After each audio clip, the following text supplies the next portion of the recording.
안녕하세요, 진목TV입니다. 미국의 신학 전문 인터뷰 채널 중 하나인 히스토리밸리에는 최근에, 그러니까 영상 촬영 기준으로 오늘 7월 10일에 고대 종교 연구자 M. 데이비드 리트와 박사를 초청하여 그가 집필한 신간, 영지주의자 도마복음 개론에 대해 심층적으로 다룬 인터뷰 영상을 공개했습니다. 리트와는 버지니아 대학교에서 종교학 박사학위를 받았으며 고대 지중해 세계와 초기 기독교, 영지주의 사상의 정통한 학자입니다. 오늘 영상을 통해서는 해당 인터뷰를 중심으로 도마복음의 연대, 기원, 정경복음서와의 관계, 그리고 그 내용적 특징에 대한 리트와 박사의 연구 내용을 핵심적으로 말씀드리겠습니다. 가장 먼저 도마복음의 연대입니다. 리트와는 도마복음의 편찬 시기를 서기 135년 이후 대략 140년경으로 추정합니다. 이 판단의 근거는 역사적 정황과 고고학적 발견에 기반하고 있습니다. 특히 도마복음의 한 어록에서 이 성전은 다시 세워지지 않을 것이다 라는 말이 등장하는데, 이는 하드리아누스 황제가 예루살렘 성전터에 제우스 신전을 세운 사건, 이것을 배경으로 한 것으로 해석됩니다.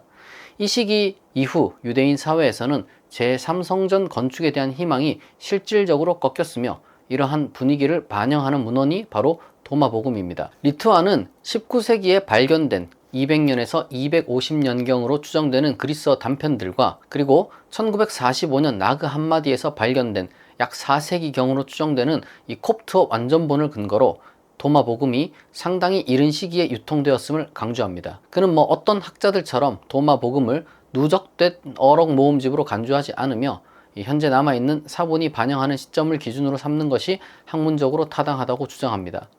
이와 함께 바실리데스나 율리우스 카시아누스처럼 2세기 중반에 활동한 사상가들이 이 도마복음을 인용하거나 그 사상을 공유했다는 점은 이 복음서의 초기성을 뒷받침하는 중요한 근거가 됩니다. 다음으로 도마복음의 기원입니다. 이 도마복음의 기원에 대해서 리트와는 알렉산드리아 가능성을 가장 유력하게 봅니다.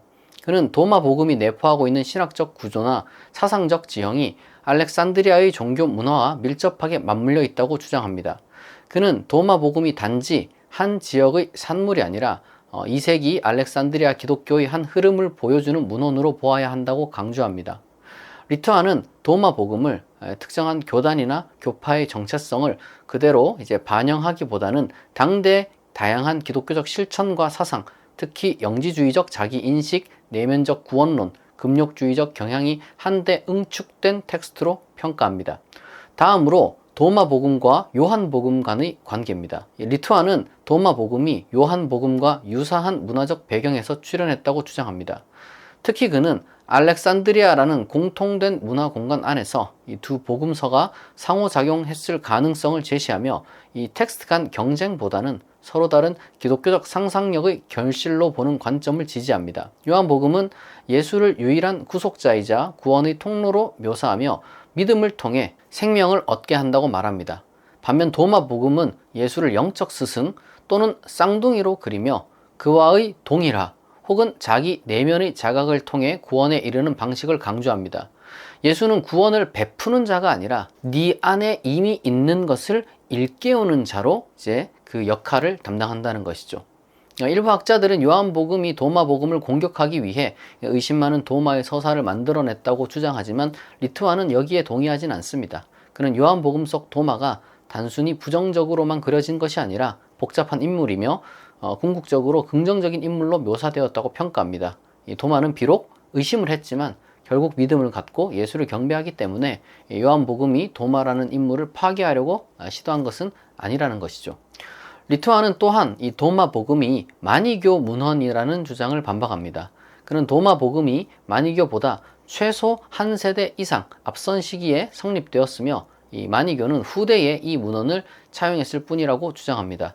도마복음을 마니교 문헌으로 분류하는 것은 이 4세기 교부들이 이 전략적인 오해에서 비롯된 것이라고 설명합니다. 다음으로 도마복음의 내용입니다. 이 도마복음은 전체적으로 114개의 어록으로 구성되어 있으며 그중 절반 정도는 공간복음과 유사한 내용이나 표현을 공유하고 있습니다. 하지만 각 어록은 표현 방식이나 구조가 다르며 이 동일한 어록이라 할지라도 전혀 다른 신학적 함의를 갖습니다. 이를 통해 리트와는 도마복음을 읽는 경험을 우리가 한 번도 만나보지 못한 예수를 만나는 일이라고도 표현합니다. 이 복음서의 핵심 신학은 예수의 영적 쌍둥이가 되는 데 있습니다. 리트와에 따르면 이 도마 복음의 핵심 메시지는 당신 스스로를 구원하라, 예수의 영적 쌍둥이가 됨으로써 라는 거예요. 그러니까 도마는 예수의 물리적 쌍둥이가 아니라 영적 쌍둥이지만 그는 혼자가 아닙니다. 모든 사람들이 그 어록을 읽고 이제 숙고함으로써 예수의 영적 쌍둥이가 될 수 있으며, 이를 통해 예수 자신과 같은 이 본질과 성격을 갖는 새로운 정체성 내지는 주체성을 창조할 수 있다는 거예요. 예수는 인간에게 이미 내재한 빛과 진리를 일깨워주는 존재며, 이 구원이 외부에서 오는 것이 아니라 너희 안에 있는 것을 발견하고 실천하는 혹은 실현하는 행위입니다. 이 대표적인 어록이 도마복음 24절입니다. 귀 있는 자는 들으라. 빛의 인간 속에는 빛이 있나니 그가 혹은 그 빛이 온 세상을 비추느니라. 만일 그가 혹은 그 빛이 비추지 않으면 그는 혹은 그것은 어둠이니라. 도마복음의 어록들은 이 다양한 고대 기독교 집단에게 영향을 미쳤습니다. 율리우스 카시아누스, 바실리데스, 나시린파 등은 각각 이 복음서의 어떤 특정 어록에 주목하여 자신들의 신학적 입장을 구성했습니다. 예를 들어서 나시린파는 하늘나라는 너희 안에 있다는 말을 내면의 천국으로 해석했고, 이 세상은 시체다라는 그 어록을 통해서 이 금욕주의 그리고 이제 탈물질주의적인 어떤 신학을 정당화했습니다. 도마복음 12절에서 제자들이 누가 우리의 지도자가 될 것인가 라고 묻자 예수는 의로운 야고보에게 가라, 하늘과 땅이 그를 위해 존재하게 되었다 라고 답을 합니다. 하지만 리트와는 현재 우리가 가진 이 도마복음 판본은 이 말이 일종의 이제 풍자적 의미로 이제 해석되고 있다고 주장합니다. 도마복음의 다른 어록들에서 이 세상은 나쁜 곳, 그러니까 이제 시체로 불리기 때문에 예수가 실제로는 이제 시체를 위해 존재하게 된 의로운 야고보에게 가라 라고 말하는 것과 이제 같다는 이제 해석으로 보는 것이죠. 따라서 이것은 칭찬이 아니며 도마복음에서는 이 유대 기독교적 지도력을 지지하는 것이 전혀 아니다 라고 리트와는 해석합니다. 이 도마복음 114절에 나오는 어떤 여성에 대한 부정적인 어록은 사실 현대 독자들이 가장 불편한 어떤 그 충격적인 어떤 부분이기도 한데요. 이에 대해서 리트와는 이 어록이 후기 편집자의 손길에 의한 가능성, 혹은 지금과 같은 어떤 그 풍자적 의미 가능성을 열어둔 채 이제 접근해야 된다고 이야기를 합니다. 마지막으로 이제 리트와는 도마복음이 이 고대 교회에서는 완전히 주변화된 문헌이 아니었다는 것도 강조합니다. 실제로 3세기 이집트에서 발견된 복음서 사본 중 이제 도마복음은 마태복음과 이제 비슷한 수준으로 이제 발견된다는 거죠. 그러니까 이것은 당시 이 복음서가 널리 읽히고 수용되었다는 증거이기도 합니다. 그는 도마복음은 교회 바깥의 이단 문서가 아니라 당대 기독교의 어떤 그 다양성을 보여주는 그 하나의 일부였다는 점을 분명히 하고, 이 복음서가 오늘날에도 기독교인에 위한 어떤 신앙과 그리고 이제 일반인들을 위한 자기 성찰로서 좋은 책이 될 수 있음을 강조합니다. 오늘은 이렇게 미국의 M. 데이비드 리트와 박사의 인터뷰를 통해 이 도마복음에 대한 최신 연구를 소개해 드렸습니다.